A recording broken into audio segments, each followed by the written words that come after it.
This conference will now be recorded. अद्य बुधवासरः अथवा सौम्यवासरः वैशाख शुद्ध सप्तमी दिनांक 19 मे 2021 स्मृति परिशुद्धौ स्वरूपशून्यवार्थमात्र निर्भासा निर्वितर्का पतञ्जलिः शङ्खं चक्रं जलौकान् ददतमृतकटं चारुदोतिष्ठतिः सूक्ष्मस्वच्छातिरुद्यां मौलिमम्भोजनेत्रं कालाम्भोदोज्ज्वलाञ्जन् कटितटविलसच्चारुपीताम्बराढ्यं वन्दे धन्वन्तं तं निखिलगतजनप्रौढधावाग्निवीरं प्रौढधावाग्नि मूकं करोति वाचालं पङ्गुं लङ्घयते गिरिं यत्कृपातमहं वन्दे परमानन्दमाधवम् अपि स्वशक्त्या तपसि प्रवर्तसे शरीरमाद्यं खलु धर्मसाधनं कनिष्ठिकाधिष्ठितकालिदासो यदुक्तवान् तदहमत्र वक्ष्ये उद्दिष्टमायुर्वेदस्य स्वस्थस्य स्वास्थ्यरक्षणम् आतुरे रोगमुक्तिश्च द्वयमेतत् प्रयुज्यते योगशास्त्रे धुना किन्तु न तस्य प्रयोजनं द्वयोर्मोक्षप्राप्तिः स्यात् योगो मोक्षप्रवर्तकः स्वास्थ्यं च रोगमुक्तिश्च मोक्षप्राप्तिस्तथैव च सम्यगध्ययनेनैव आयुर्योगस्य तद्भवेत्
शांति शांति शांति। प्रथमोऽध्यायः समाधिपादः। अथ योगानुशासनम्। योगश्चित्तवृत्तिनिरोधः तदा द्रष्टुस्वरूपे अवस्थानम् वृत्तिसारूप्यमितरत्र वृत्तयः पञ्चतयः क्लिष्टाः प्रमाणविपर्ययविकल्पनिद्रास्मृतयः प्रत्यक्षानुमानागमाः प्रमाणानि विपर्ययो मिथ्याज्ञानम् अतद्रूपप्रतिष्ठम् शब्दज्ञानानुपाती वस्तुशून्यो विकल्पः अभावप्रत्ययालम्बना वृत्तिर्निद्रा अनुभूतविषया सम्प्रमोषः स्मृतिः अभ्यासवैराग्याभ्यां तन्निरोधः तत्र स्थितौ यत्नोऽभ्यासः स तु दीर्घकालनैरन्तर्यसत्कारासेवितो भवभूतिः दृष्टानुश्रवितविषयवितृष्णस्य वशीकारसंज्ञा वैराग्यम् तत्परं पुरुषख्यातिर्गुणवैतृष्ण्यम् वितर्कविचारानन्दास्मितारूपानुगमात् सम्प्रज्ञातः विरामप्रत्ययाभ्यासपूर्वः संस्कारशेषोऽन्यः बहुप्रत्ययो विदेहप्रकृतिलयानां श्रद्धावीर्यस्मृतिसमाधिप्रज्ञापूर्वक इतरेषां तीव्रसंवेगानाम् आसन्नः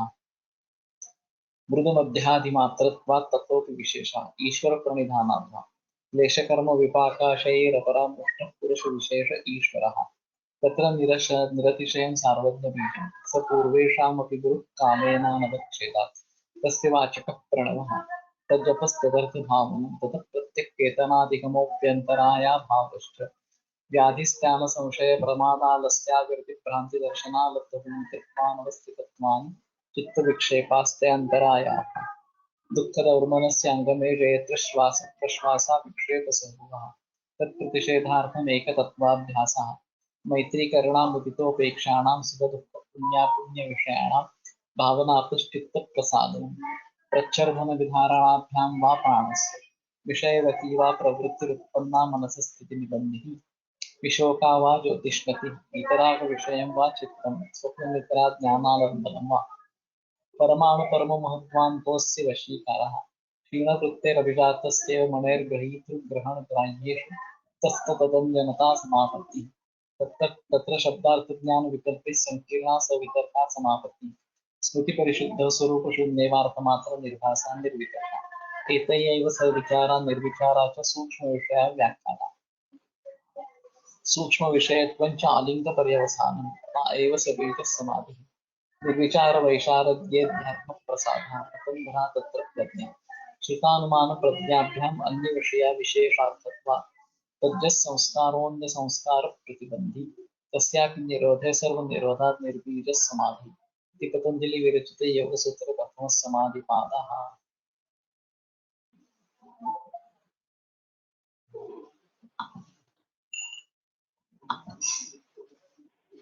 स्मृतिपरिशुद्धः स्वरूपशून्येवार्थमात्रं निर्भासा निर्विकल्पा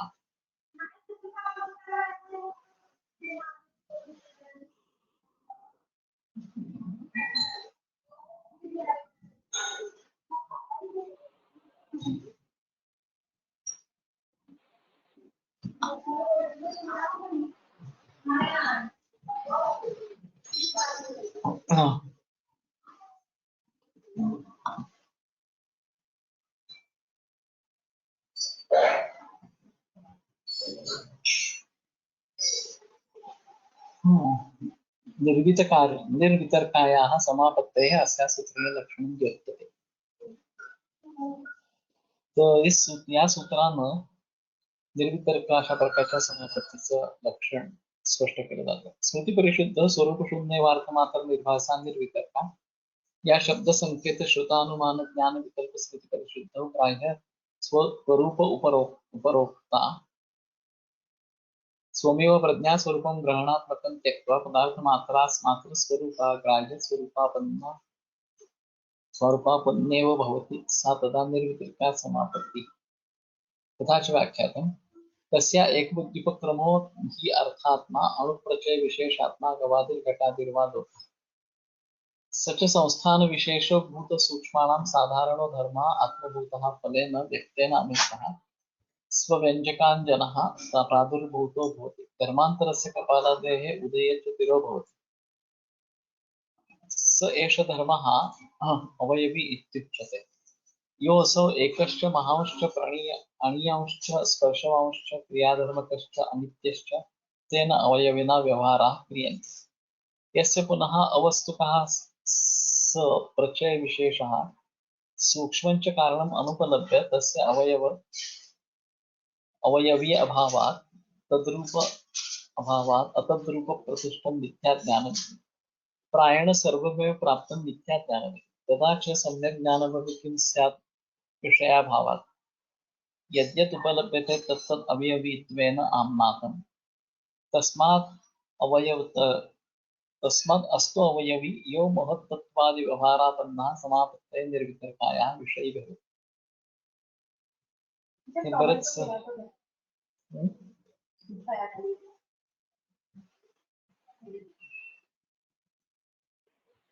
आपण आधी हे वाचून काढू मराठीतलं एकदा मला ते वाचलंय पण त्याच्यामध्ये काय थोडीशी गॅप अशा स्वरूपाची पडलेली आहे। संकेत शब्दामुळे तद्वाच्य जो अर्थ त्याचे ज्ञान चित्तात स्फुरते ते स्मृतीमुळे स्फुरते। जे गाय हा संकेत शब्द आणि त्याचा गाय हा जो अर्थ हा स्मृतीमुळे मनामध्ये चित्तामध्ये स्फुरतो। सवितर्क समाधीची स्मृती वारंवार होत गेल्यानं ते सर्व ज्ञान टळटळीतपणे अनायासे स्फुरू लागते आणि मग तो संकेत त्याचा अर्थ आणि त्या ज्ञानाची स्मृती यांची आवश्यकता उरत नाही। असे झाले म्हणजे ती स्मृती परिशुद्धी झाली। तर आता आपण संप्रज्ञात सवितर्क समाधीतून सविचार अशा स्वरूपाच्या समाधीमध्ये गेलो। तर सवितर्क समाधीमध्ये ही स्मृती वारंवार होत असल्यामुळे ते अनायासे स्फुरू लागते आणि मग तो संकेत, त्याचा अर्थ आणि त्याच्या अर्थाची अनुस्मृती यांची आवश्यकता उरत नाही.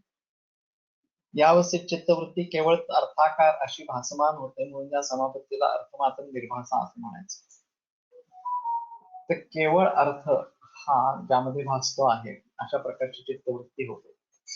तसेच यावेळी संकेत शब्द, त्याचा अर्थ, त्या अर्थाचे ज्ञान आणि स्मृती इत्यादींची अपेक्षा उरत नसल्यामुळे ध्याता आणि ध्यान यांचे अनुसंधान सुटून वृत्ती केवळ ध्येयाकार अशा स्वरूपाची राहते.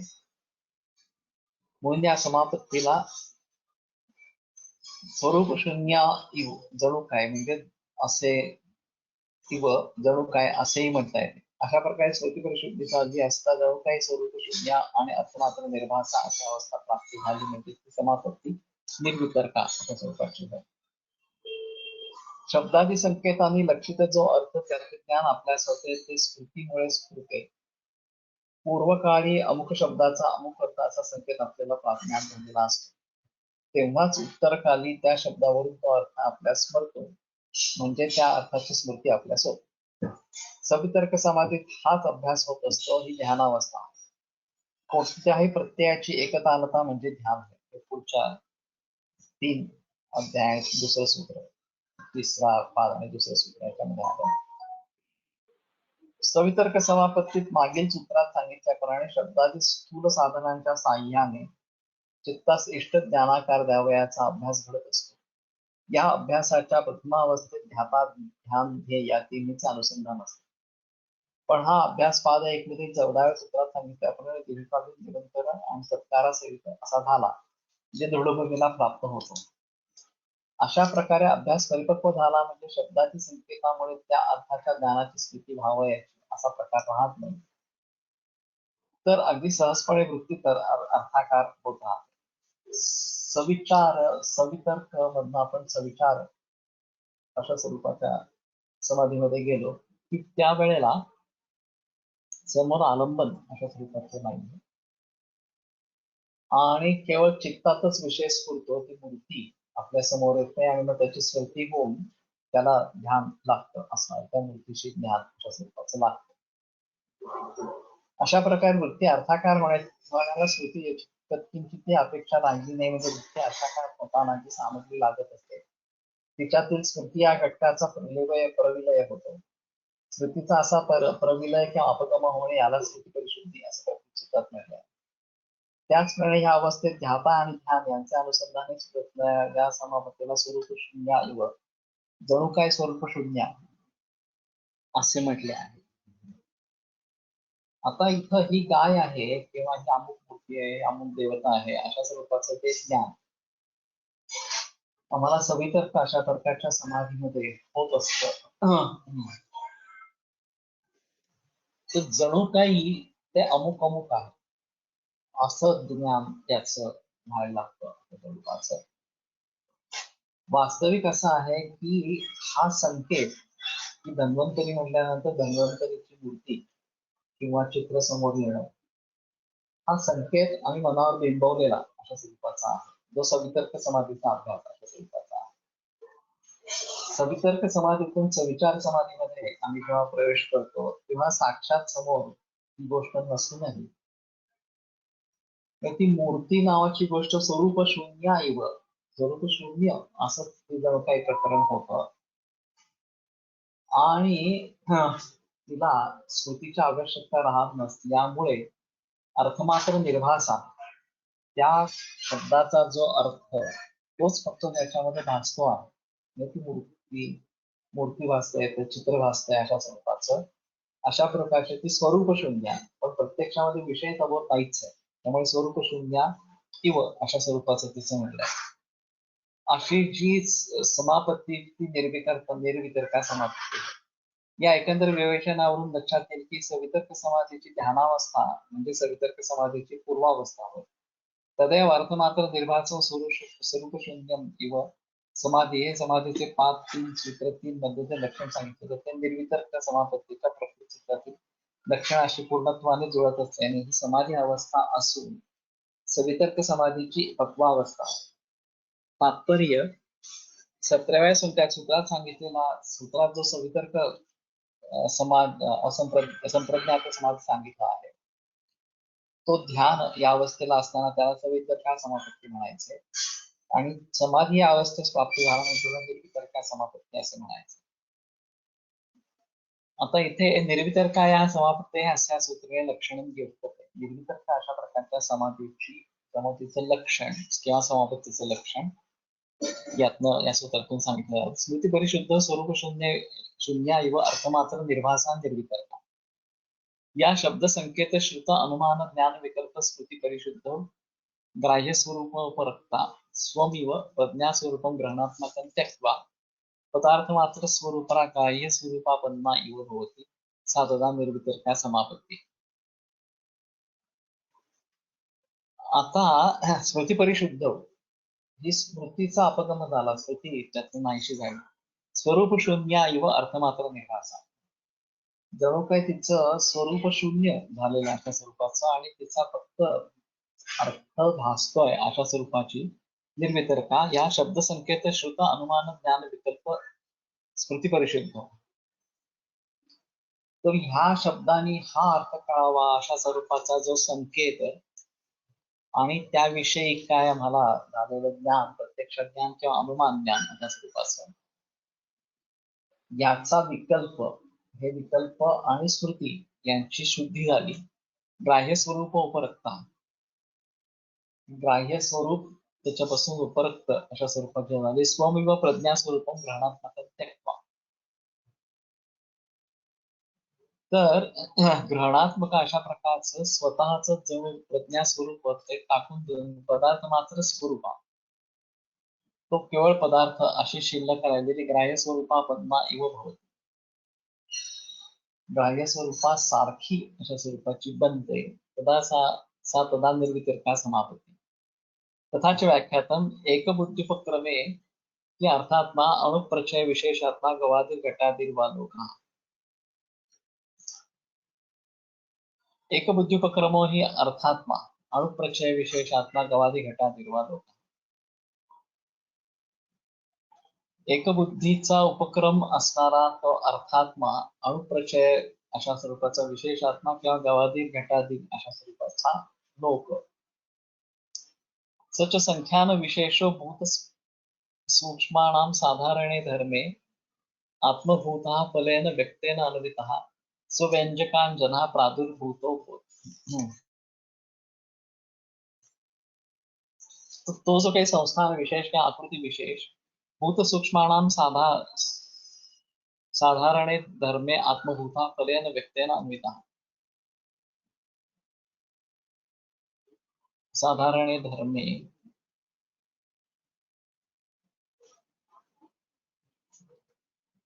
भूत सूक्ष्मांचं जे एक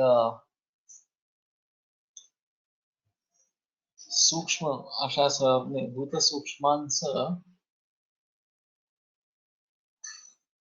साधारण धर्म आत्मभूता फलेन व्यक्तेन अनुहितः स्वव्यंजकांजनः प्रादुर्भूतो भवति.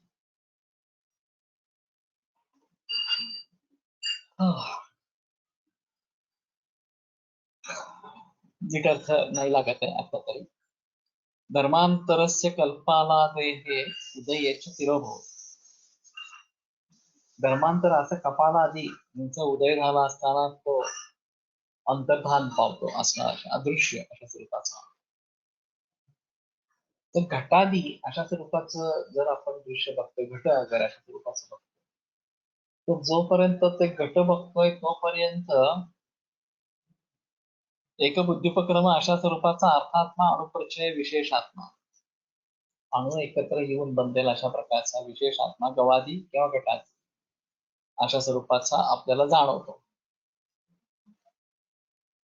आणि हा संस्थान विशेष त्याचा जो आकृती विशेष आहे हा भूत सूक्ष्मानाम साधारण धर्मे आत्मभूता फलेन व्यक्तेन अन्वितः स्वव्यंजकांजना प्रादुर्भूतो. स एष धर्म हा अवयवी इत्युच्यते.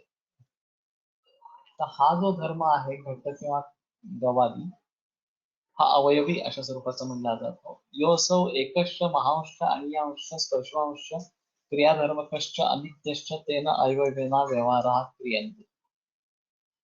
असा जो कोणी एक मोठा किंवा अणु स्पर्शवान क्रियाधर्मक अनित्य अशा प्रकारच्या अवयवीने व्यवहार संपन्न होतो, व्यवहार केला जातो.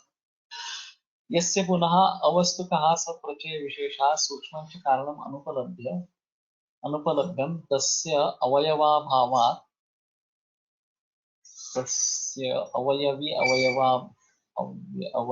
अभावात् अतद्रूप प्रतिष्ठं मिथ्या ज्ञानम्.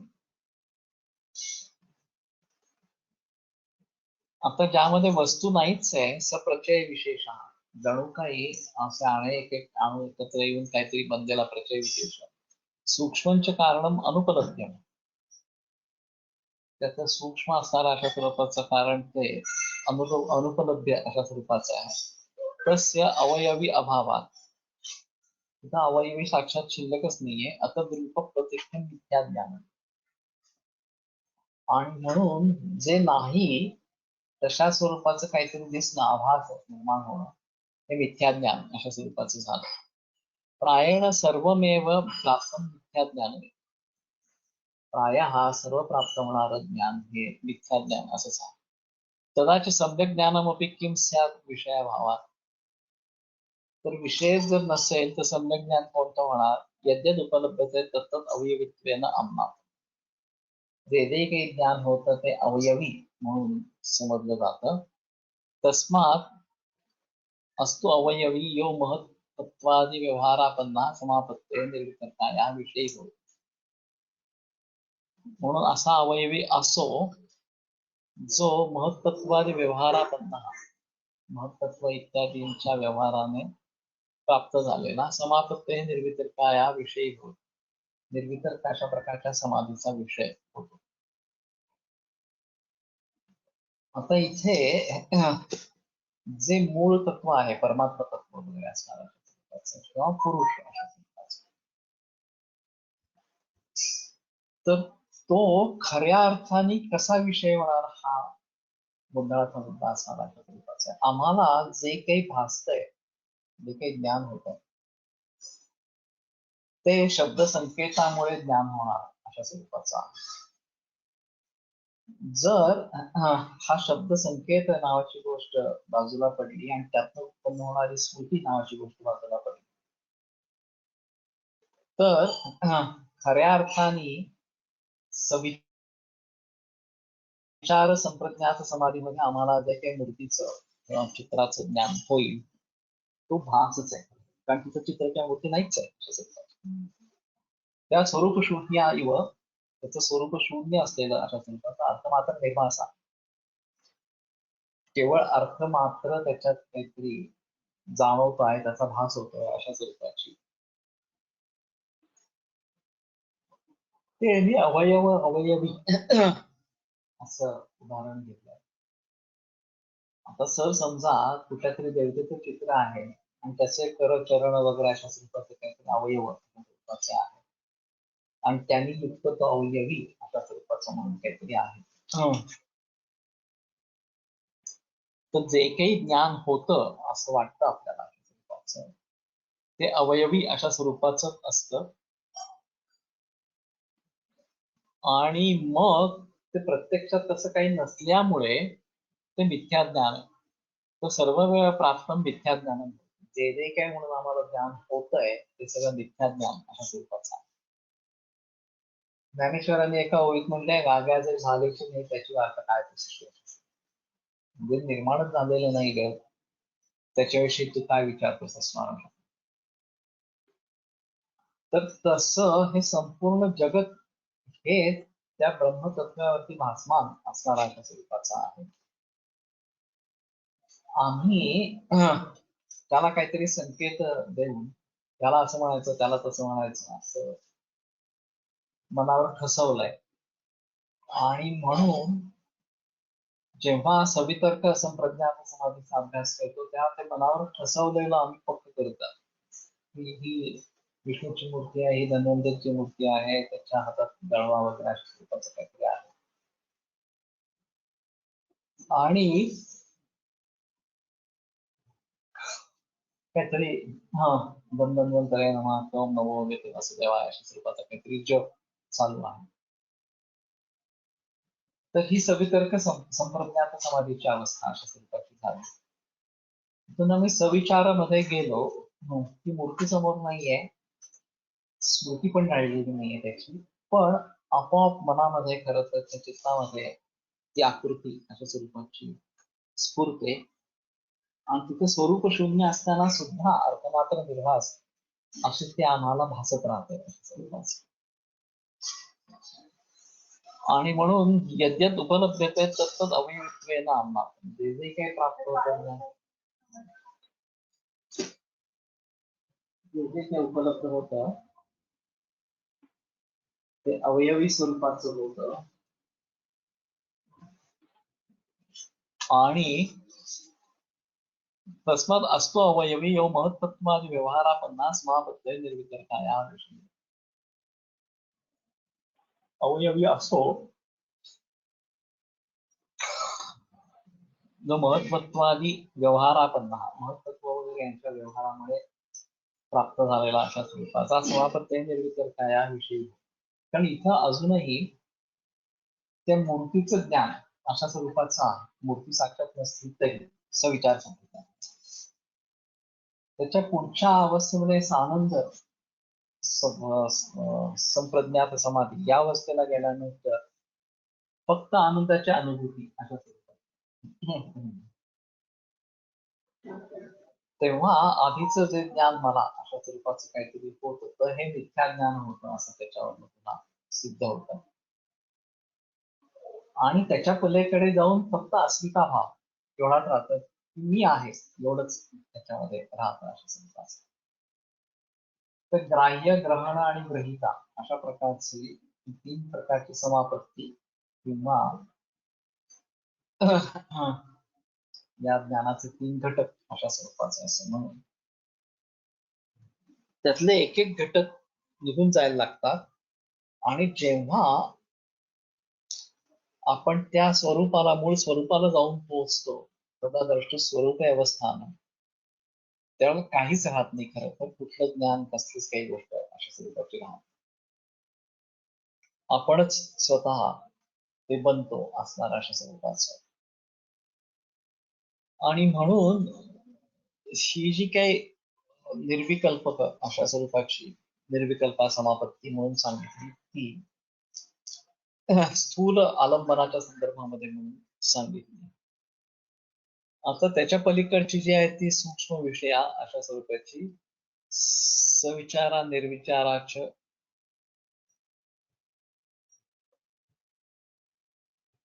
येथे एव सर्वविचारा निर्विचाराच्या सूक्ष्म विषया व्याख्या. ही आतापर्यंत सांगितलेली स्थूल विषय अशा स्वरूपाची समापत्ती होती. आता यानेच सविचार आणि निर्विचाराचे सूक्ष्म विषय समापत्ती पण सांगून जाईल असं पुढचं सूत्र आहे. चित्ताच्या आलंबनार्थ ज्या समापत्तीत सूक्ष्म विषय घेतलेले असतात ते सूक्ष्म विषय या समापत्ती. या समापत्तीचेही सविचार आणि निर्विचार असे दोन भेद होतात. स्थूल विषया समापत्तीचे सवितर्क आणि निर्वितर्क असे जे दोन प्रकार, त्यांचे व्याख्यान मागील दोन सूत्रात केले. त्यानेच या सविचार आणि निर्विचारा समापत्तीचे व्याख्यान होत आहे. काही सूक्ष्म विषय असणारे अशा स्वरूपाची जी आहे ती निर्विचारा, सविचारा आणि निर्विचारा अशा स्वरूपाची समापत्ती सांगितली. पहिली होती ती स्थूल विषयाची होती, आता ही सूक्ष्म विषयाची.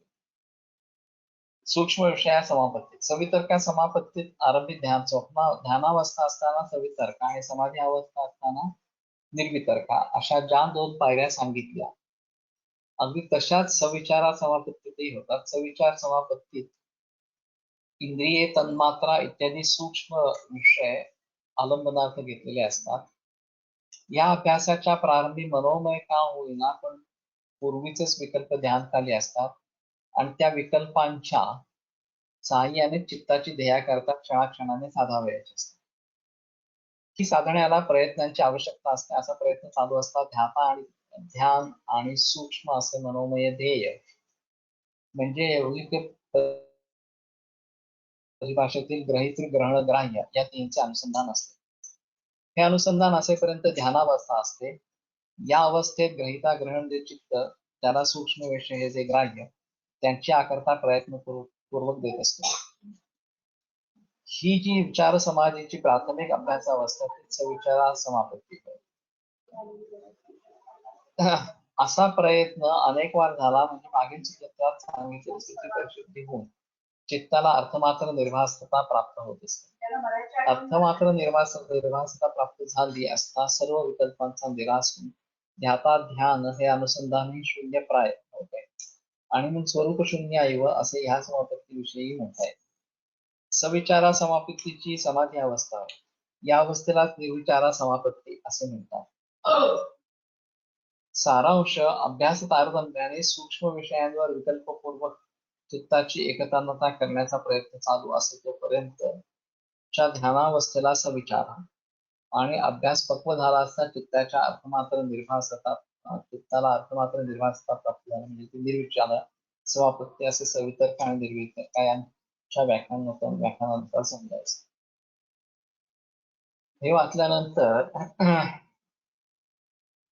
मागची सवितर्का अशा प्रकारची समापत्ती आहे ती स्थूल विषयाच्या संदर्भातली आहे आणि ते मूर्ती वगैरे अशा स्वरूपाचे जे काही भाव आहेत त्याची प्रारंभीची अवस्था म्हणजे ध्यानावस्था आणि परिपक्व अवस्था म्हणजे समाधी अवस्था अशा स्वरूपाचं त्या स्थूल विषयाच्या संदर्भामध्ये. तसंच सविचार समापत्तीमध्ये आता सूक्ष्म विषय अशा स्वरूपाचे म्हणून घेतले तर स्थूल विषय सोडले पण तरी सुद्धा सविचार समापत्तीमध्ये ती मूर्ती किंवा ह्याचं स्मरण अशा स्वरूपाचं सुरुवातीला ध्यानावस्थेमध्ये अशा स्वरूपाचं साक्षात ती वस्तू नसते तरी आणि जेव्हा या सूक्ष्म विषयाचं स्मरण निघून जाईल स्वरूपरिशुद्धी अशा स्वरूपाची झाली की ती निर्विचारा अशा स्वरूपाची समापत्ती म्हणता येईल. त्याची पुन्हा समाधी अवस्था अशा स्वरूपाची. त्या स्थूल आलंबनावरची समाधी ध्यानावस्था आणि समाधी अवस्था ही सवितर्का आणि सूक्ष्म अशा प्रकारच्या आलंबनावरची ध्यानावस्था किंवा समाधी अवस्था ही सवितर्का सविचारा समाधी समापत्ती अशा स्वरूपाची समजायची. तेव्हा यातला फरक जो आहे सवितर्क आणि सविचार संप्रज्ञात समाधीमध्ये ते स्थूल विषय आणि सूक्ष्म विषय हाच मुख्यतः आहे. स्थूल विषय ह्याने आता सांगितलं तसा अवयवी अशा स्वरूपाचा काहीतरी आहे आणि सूक्ष्म विषय हा जो आहे तो आता याच्या टीकेमध्ये काय म्हणतात असं बघूया. आणि त्याच्याही पुन्हा ध्यानावस्था आणि समाधी अवस्था अशा स्वरूपाच्या दोन अवस्था आणि त्यातलं सुरुवातीची अवस्था ध्यानावस्था आणि स्मृती परिशुद्धी झाली की जी शिल्लक राहते ती समाधी अवस्था अशा स्वरूपाचं म्हणून म्हणायचं. तर स्थूल आणि सूक्ष्म विषयत्व हाच त्या दोन्हीमधला मुख्य भेद अशा स्वरूपाचा आहे. एतएव सविचारा निर्विचाराच सूक्ष्म विषया व्याख्याता तत्र भूत सूक्ष्मकेषु अभिव्यक्त धर्मेकेषु देशकाल निमित्तानुभवावच्छिन्नेषु या समापत्ती सा सविचारा इत्युक्ते. तर भूत सूक्ष्म अशा प्रकारचे जे अभिव्यक्त धर्म आणि ते देशकाल निमित्तानुभव यांनी अवच्छिन्न झालेले यांनी बंदिस्त अशा स्वरूपाचे झालेले त्यांच्या बाबतीत जी समापत्ती ती सविचारा इत्युक्ते. तत्रापि एकबुद्धि निर्ग्राह्यम एव उदित धर्म विशिष्टम भूत सूक्ष्म आलंबनी भूतम समाधि प्रज्ञायाम प्रतिष्ठते. तर एकबुद्धीने ग्राह्य अशा स्वरूपाचं एव उदित धर्म विशिष्टम विशिष्ट धर्म त्याच्यामध्ये उत्पन्न झालेला आहे. भूत सूक्ष्म आलंबनी भूतम भूत सूक्ष्म अशा प्रकारचं जे आलंबन झालेलं समाधी प्रज्ञायाम प्रतिष्ठते. समाधी प्रज्ञेमध्ये उपस्थित होत या पुन्हा सर्वथा शांतोदित अव्यपदेश धर्मानवच्छिन्नेषु सर्वधर्मानुपातिषु सर्वधर्मात्मकेषु समापत्ति सा निर्विचारा इति. एवं स्वरूपं हि तद्भूत सूक्ष्मम् एतेनैव स्वरूपेण आलम्बनी भूतमेव समाधि प्रज्ञा स्वरूपं उपरञ्जयेत्. प्रज्ञा च स्वरूप शून्ये वार्थमात्रं निर्भासा यदा भवति तदा निर्विकारा उच्यते. तत्र महद् वस्तु सविषया सवितर्का निर्वितर्का च सूक्ष्म वस्तु विषया स्वसविचारा निर्विचाराच एवं उभयोः एतया एव निर्वितर्कया विकल्पहानी व्याख्याता इति. त्यांच्यामध्ये आता विकल्प नावाची गोष्ट काही शिल्लक हा शब्द त्याचा अर्थ आणि त्यातलं ज्ञान असणार अशा स्वरूपाचे जे 3 विकल्प असणार अशा स्वरूपाचे आहे ते निघून गेले. स्थूल विषयाच्या संदर्भामध्ये सवितर्क अशा प्रकारची ध्यानावस्था आणि समाधी अवस्था आणि सूक्ष्म विषयांच्या संदर्भामध्ये सविचार संप्रज्ञात समाधीमध्ये ध्यानावस्था आणि समाधी अवस्था अशा अवस्था संभवतात. या पुन्हा सर्वथा शांतोदित अव्यपदेश्य धर्म अनवच्छिन्नेषु सर्वधर्मानुपातिषु सर्वधर्मात्मकेषु समापत्ती सा निर्विचारा.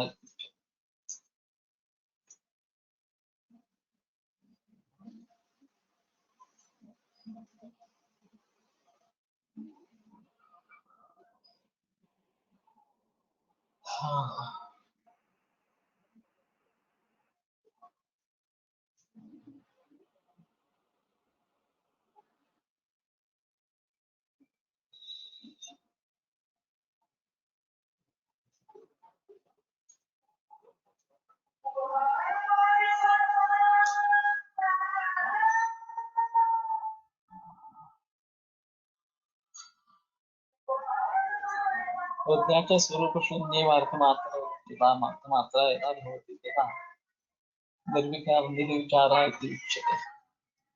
तत्र महद्वस्तु विषय सवितर्का निर्वितर्काच सूक्ष्म वस्तु विषय सविचारा निर्विचारा.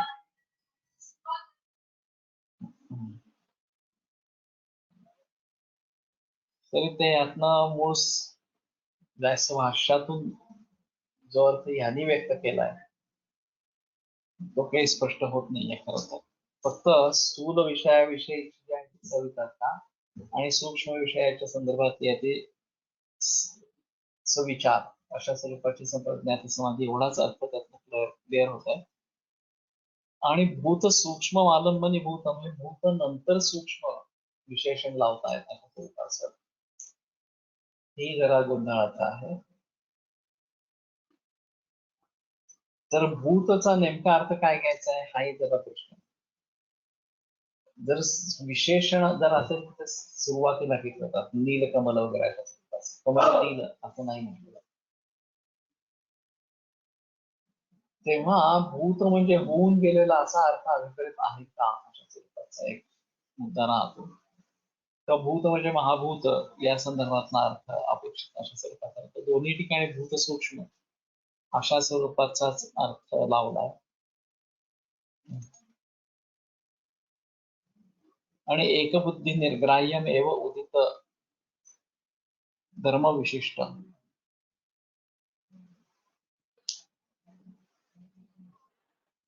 एकाच बुद्धीने ग्राह्य असणार अशा स्वरूपाचं हा जरा गोंधळाचा मुद्दा आहे. प्रत्यक्ष बुद्धी अनुमान बुद्धी वगैरे वगैरे अशा स्वरूपाचे बुद्धी भिन्न भिन्न अशा स्वरूपाच्या असू शकते. तर एका बुद्धीने निर्ग्राह्य तर निर्ग्राह्याचा अर्थ ग्रहण योग्य का ग्रहण न केलं जाणार असं पुन्हा त्याच्यामध्ये गोंधळाचा मुद्दा राहतोय. आणि शांत उदित व्यपदेश्य धर्मानवच्छिन्नेषु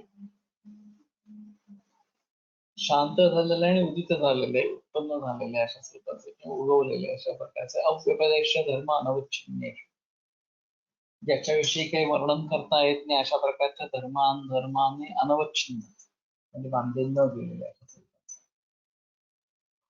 ते अवच्छेदकत्व अवच्छिन्नत्व हे न्यायिकांची किंवा वैशेषिकांची खास परिभाषा अशी घटत्वावच्छिन्नो घटा याचा अर्थ घटत्वाने अवच्छिन्न घटत्व या धर्माने बांधला गेलेला अशा स्वरूपाचा घट असतो. तसं अव्यपदेश्य धर्म अनवच्छिन्न ज्याचं वर्णन करता येत नाही अशा प्रकारच्या धर्माने बांधला न गेलेला सर्वधर्मानुपातिषु सर्वधर्मात्मकेषु समापत्ति सारं निर्विचारा इति उच्यते।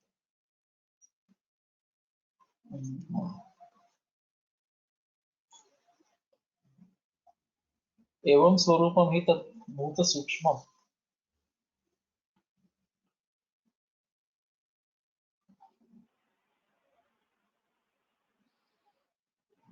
ते भूतसूक्ष्म अशा स्वरूपाचं असतं असं म्हणणं आहे.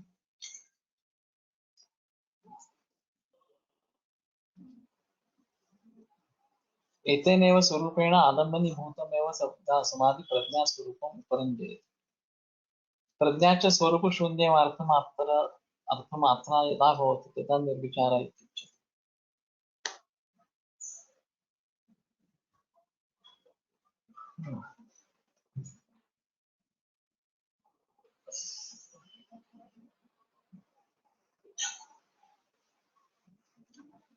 सविचारामध्ये सूक्ष्म आलंबन आहे हे अजून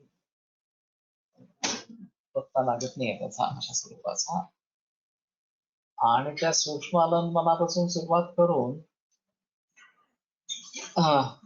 ध्यानावस्थेपासून सुरुवात करून समाधी अवस्थेपर्यंतचा प्रवास त्या संदर्भामध्ये अशा स्वरूपाचा होतो असं म्हणणं.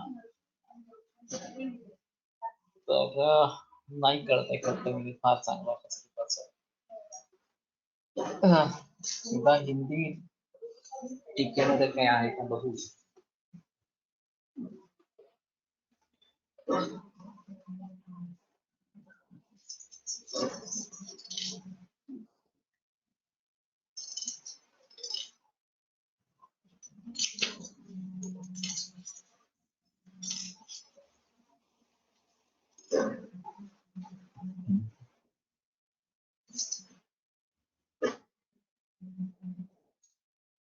सवितर्क या सविकल्पक समाधि में ध्यान की जाने वाली वस्तु अर्थात ध्येय के नाम रूप एवं अर्थ तीनों की स्मृति बनी रहती, किंतु निर्वितर्क या निर्विकल्पक समाधि में ध्येय वस्तु के नाम की स्मृति लुप्त हो जाती है, केवल ध्येय का स्वरूप ही शेष रह जाता है। शब्द और नाम विषयक स्मृति का अस्तित्व नहीं रह जाता है, केवल एक पर टिके रहने और अन्य के वितर्क या विकल्प के न रहने के कारण समाधि की यह भूमि निर्वितर्क या निर्विकल्प समापत्ति से के नाम से जानी जाती है। जब शब्द संकेत आगम और अनुमान ज्ञानों के विकल्प की स्मृति की निवृत्ति हो जाती है और ग्राह्य आलंबन के स्वरूप से उपरक्त प्रज्ञा अपने ज्ञानात्मक प्रज्ञा रूप को मानो छोड़कर अर्थ के स्वरूप में तदाकार हो जाती है, तो वह निर्वितर्क का समापत्ति होती है। जैसे इसी प्रकार पूर्वाचार्य ने भी व्याख्यायित किया है, इस निर्वितर्क का समापत्ति का आलंबन एक गौरूपाकार बुद्धि को उत्पन्न करने वाला अर्थ रूप में सूक्ष्म अणुओं के पूंजीभूत संघात स्वरूप दाई या घट इत्यादि रूप में जाना जाता है। यह अवयव सन्निवेश रूप विशेष आलंबन पंचभूतों के सूक्ष्म रूप का स्थूल रूप उनका स्वाभाविक साधारण धर्म है। द्रव्यात्मक अभिव्यक्ति के माध्यम से सूक्ष्म की स्थूल अभिव्यक्ति है। यह अणुओं परमाणुओं का अवयवी धर्म है, जो एक है, बड़ा है, छोटा है, स्पर्श होने योग्य है। यह रूप की दृष्टि से अनित्य है किंतु अवयवी अर्थात वस्तु स्वरूप को लक्ष्य कर सभी लौकिक व्यवहार किए जाते हैं। फिर जिन दार्शनिक मतों के अनुसार अवयव सन्निवेश रूप अवयवी अवास्तविक माना जाता है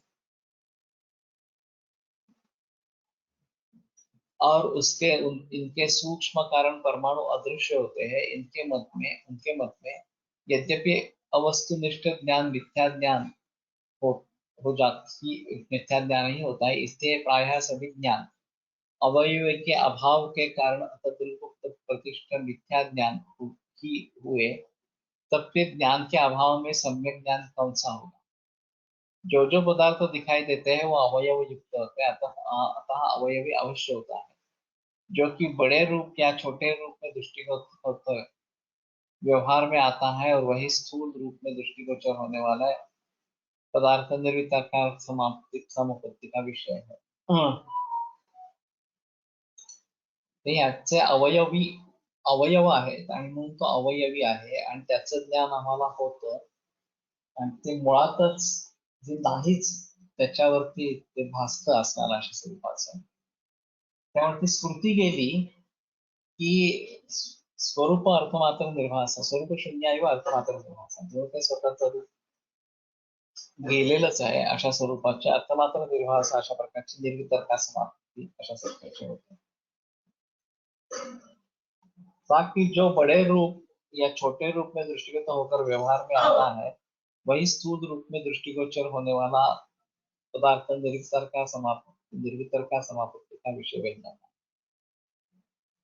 सवितर्क समापत्ति या समाधि में साधक चित्त में ध्येय वस्तु विषय के शब्द अर्थ और उससे उत्पन्न होने वाले ज्ञान तीनों का आभास रहता है और चित्त में इन तीनों में विभक्त हुआ तदाकार रहता है और चित्त इन तीनों में विभक्त होकर तदाकार रहता है.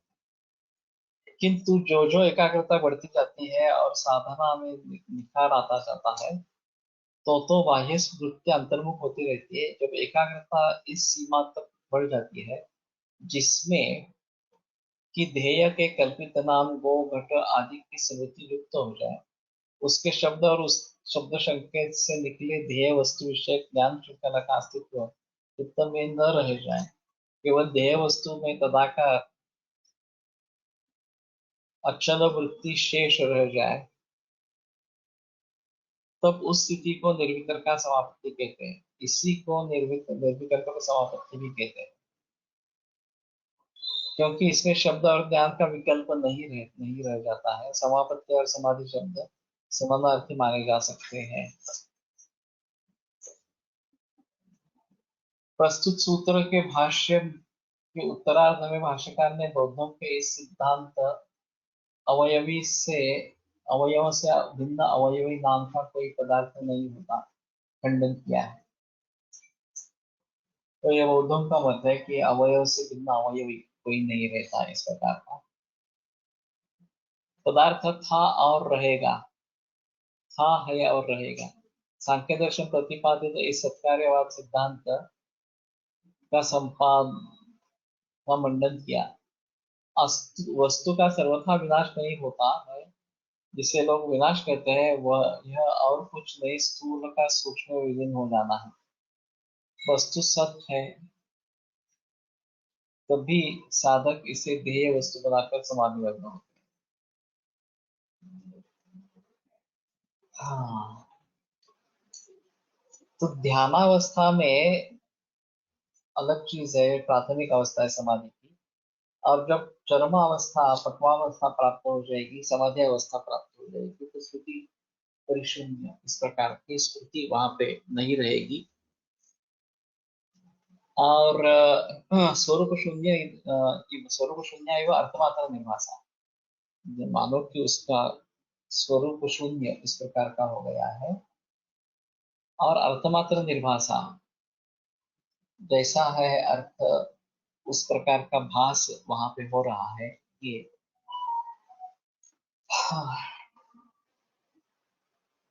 सभी तक का समापत्ति कही गई है. मैं और भी थोड़ा जिक्र करता हूँ लेकिन ये काफी मुश्किल ही है इसमें से समझ पाना. प्रोडक्टर ने जो बात कही है वो समझ में आ गई है, लेकिन व्यास भाष्य में जो बात कही गई है और उसकी हिंदी टीका या हिंदी अनुवाद जो भी किया गया है उससे बातें स्पष्ट नहीं हो रही. अगले बुधवार को कोशिश करेंगे.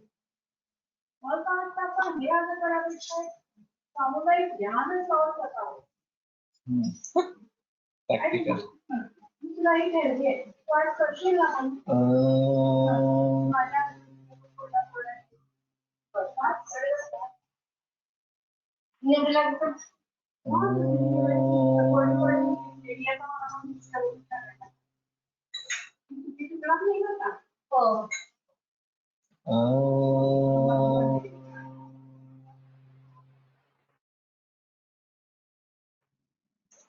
ओम शांति शांति शांति.